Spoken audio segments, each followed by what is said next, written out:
Assalamualaikum warahmatullahi wabarakatuh. Waalaikumsalam warahmatullahi wabarakatuh. Yang saya hormati kepada Bapak dosen selaku pembimbing mata kuliah, Fikih Mawaris, dan teman-teman seperjuanganku yang berbahagia.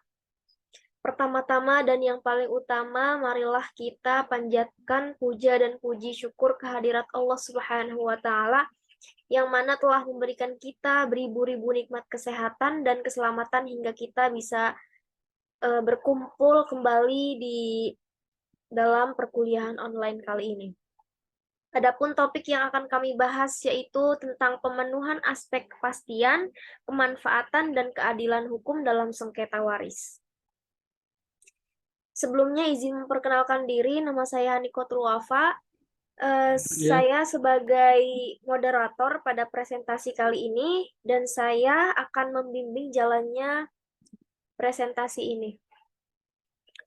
Adapun anggota kelompok kami yaitu ada saya sendiri Yanikotul Wafa, ada Raihanda Firhansyah dan Imam Ali Muhammad.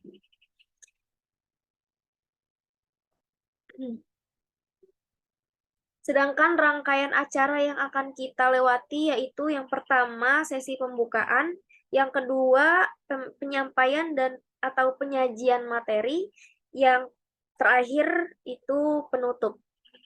Baiklah teman-teman, langsung saja ya kita mulai ke sesi pertama, yaitu sesi pembukaan. Marilah kita buka acara ini dengan bersama-sama mengucapkan basmalah.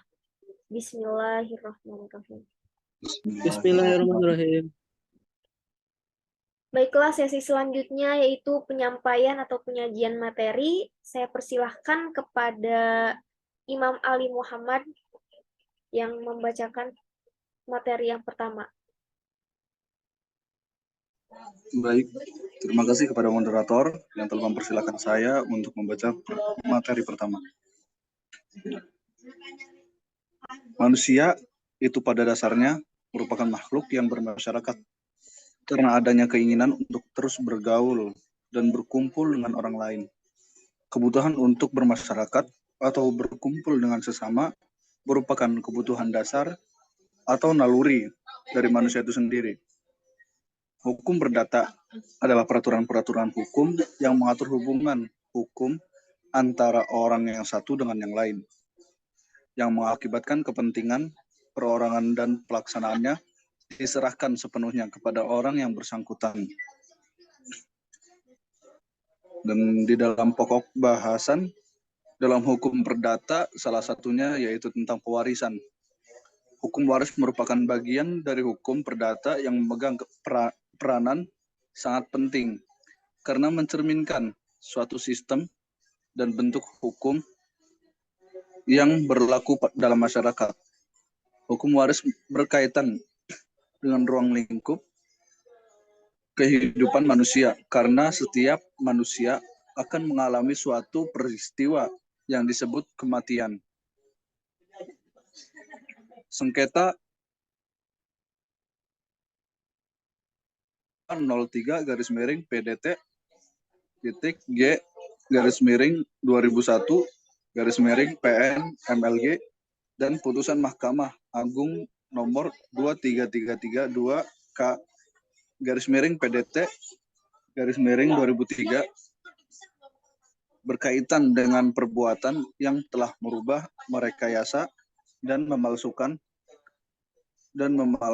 serta telah menguasai, menempati dan menggarap harta warisan tanpa sepengetahuan dan seizin ahli waris. Putusan Pengadilan Negeri nomor 203 PDT G 2001 PN MLG tidak mencerminkan aspek kepastian, kemanfaatan, dan keadilan umum dan keadilan hukum karena tidak memperhatikan dan mempertimbangkan bukti dan fakta-fakta dalam persidangan. Pengadilan negeri tidak memperhatikan dan mempertimbangkan Undang-Undang Nomor 1 Tahun 1974 terkait syarat sah suatu perkawinan.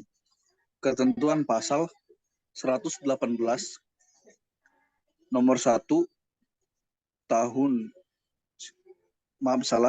ketentuan pasal 118 ayat 1 Herzen Einlands Reglement terkait syarat sah suatu gugatan secara formil, yaitu tentang penggabungan dua gugatan yang seharusnya. Baik, mungkin itu saja yang bisa saya sampaikan. Terima kasih. Baik, selanjutnya kepada presentator kedua yang akan disampaikan oleh Saudara Raihanda Firhansyah. Dipersilahkan.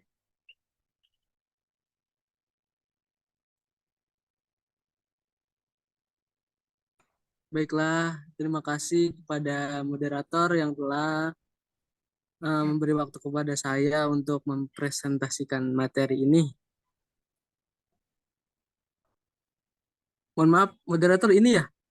Iya. Oke. Baiklah, langsung saja. Berdiri sendiri,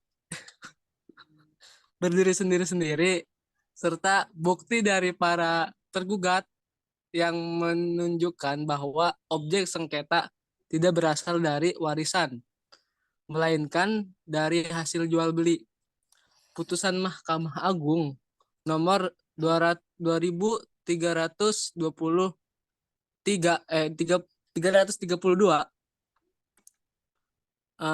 mencerminkan aspek kepastian, kemanfaatan, dan keadilan hukum karena telah memperhatikan dan mempertimbangkan fakta-fakta dalam persidangan dan adanya bukti yang berupa surat keterangan dari Balai Harta Peninggalan serta salinan penetapan Pengadilan Agama nomor 426 tahun 1985. Nah, pemenuhan aspek kepastian, kemanfaatannya, dan keadilan hukum dalam putusan Mahkamah Agung nomor 2332 tahun 2003, pertimbangan Pengadilan Negeri hanya didasarkan pada bukti P nomor 10 yang berupa surat keterangan dari Balai Harta Peninggalan Malang. Nah, buktinya tersebut tentunya tidak dapat membuktikan kebenaran pernikahan bahasa ininya mah ini Van der Plas dan ngetemi yang menurut penggugat adalah ibu dari Van Selen. Nah, dan para penggugat adalah anak-anak dari si Van Selen nih, orang Belanda kali ini mah. Dengan Mujati. Hal ini dikarenakan tidak adanya bukti yang menunjukkan kebenaran pernikahan si Van der Plas nih. Nggak ada bukti gitu. Dengan ngatemi. Sehingga tidak ada hubungan hukum yang menunjukkan bahwa si Van Selen ini adalah saudaranya selain ibu dengan Ina Toen. Itu contohnya ya. Nah, lanjut nih. Lanjut.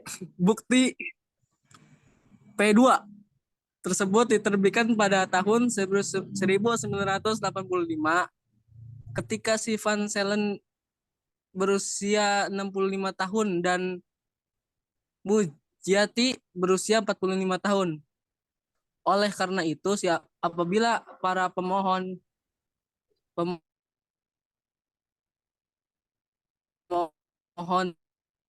telah melangsungkan perkawinan pada tahun 1947,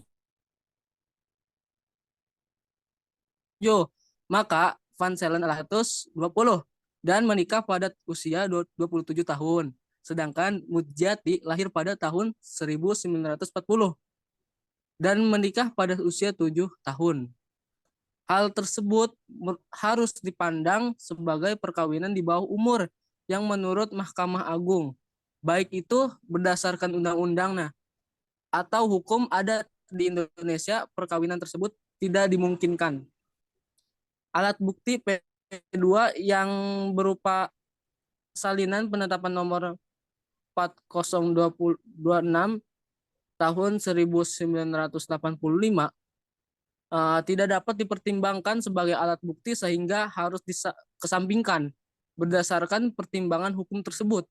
Putusan Mahkamah Agung nomor 1032 2003 dinilai telah mencerminkan aspek kepastian, kemanfaatan, dan keadilan hukum karena memperhatikan dan mempertimbangkan bukti serta fakta-fakta dalam persidangan. Baik, terima kasih kepada para presentator. Acara demi acara sudah kita lalui. Demikian tadi presentasi dari kelompok kami. Marilah kita tutup acara ini dengan bersama-sama mengucapkan alhamdulillah. Alhamdulillah. Alhamdulillahirabbil Saya sebagai Alhamdulillahirobbilalamin. moderator perwakilan kelompok ini mohon maaf atas kekurangannya dan terima kasih. Wassalamualaikum warahmatullahi wabarakatuh. Waalaikumsalam warahmatullahi wabarakatuh.